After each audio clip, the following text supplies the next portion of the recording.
Hey, bring some coins. It's Arcade Sunday.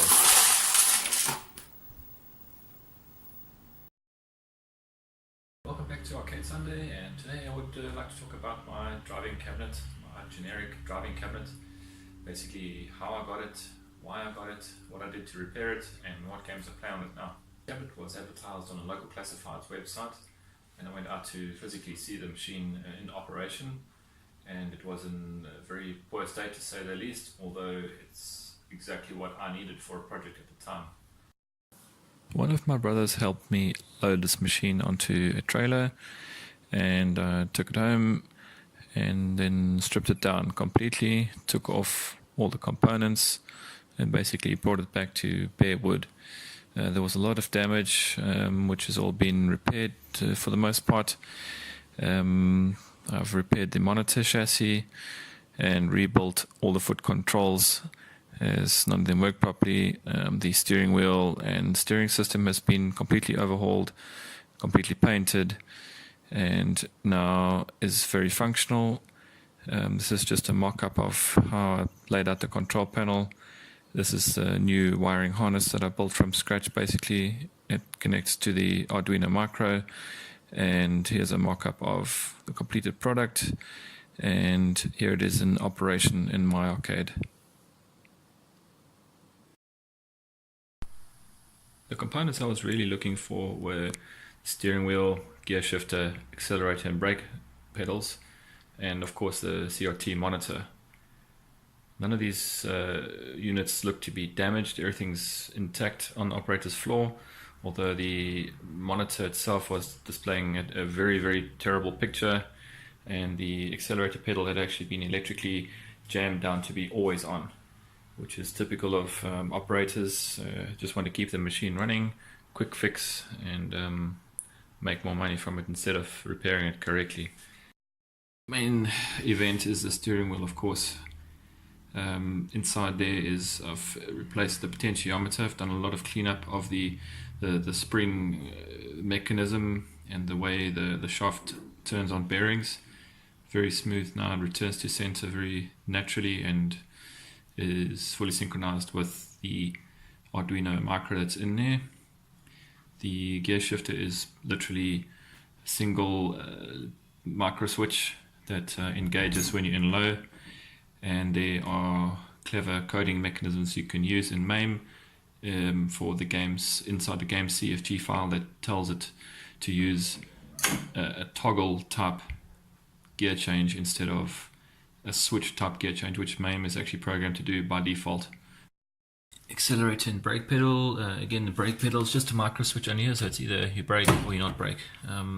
Accelerator pedal, however, is mounted on another spring system, and there's a potentiometer running a little cog inside there that again is synchronized to my Arduino micro through some relatively clever coding, which I didn't do, but I can definitely tell you how I did that.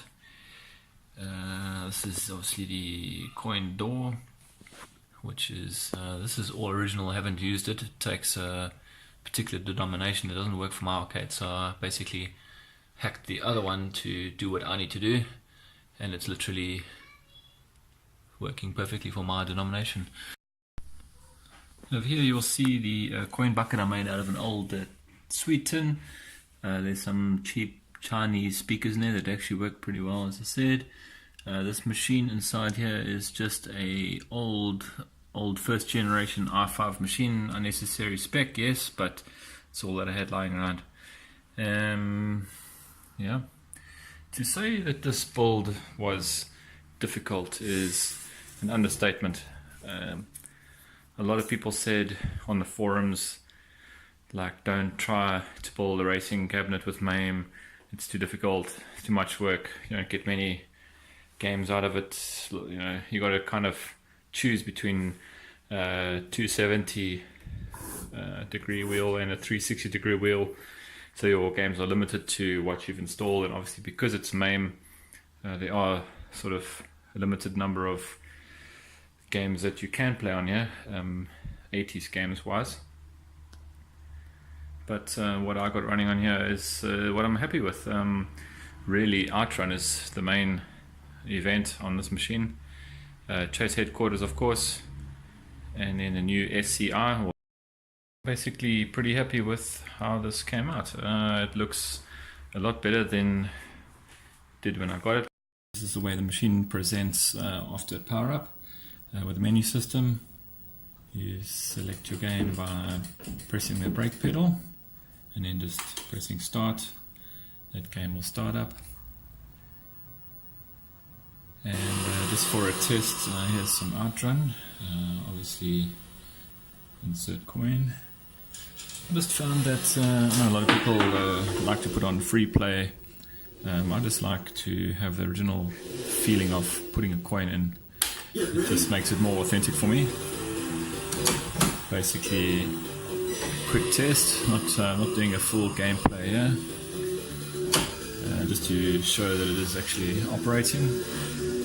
And the steering control works very well. I know the original machines had force feedback and multiple cabinet versions that had motion in it, but this is very playable as it is. I can play quite well with the current setup. Very good. Alright, and then get back to the menu. Press two buttons together, back to the menu, and then select the next game, press start, and so on. I've had quite a good few hours of gameplay on this machine already. It's working very well after a long mission to get it up and running. It's been very difficult just due to all the analog input, all the steering, accelerator, and even the gear shifter was quite a nightmare to get working properly with MAME. But it's done, it's working, I'm very happy, and I hope you enjoyed it. Remember to hit that like button. Cheers for now.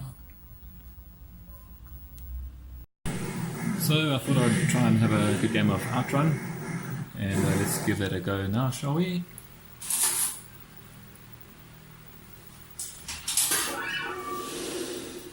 I actually like all the tracks on this game, but today we're going to go with Splash Wave.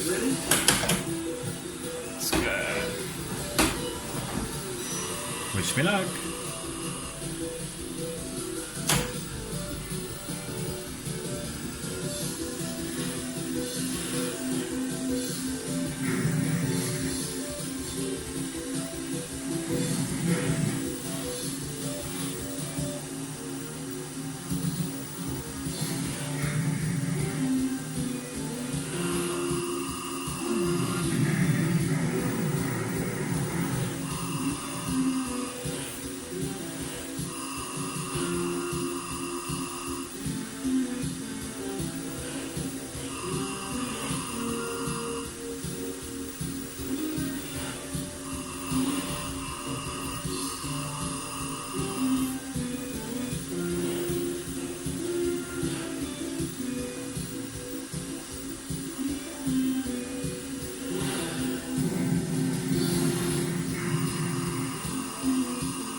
Make it. Oh well, worth a try. I don't think I even get my name in. Nope. Thanks for watching my attempted outrun.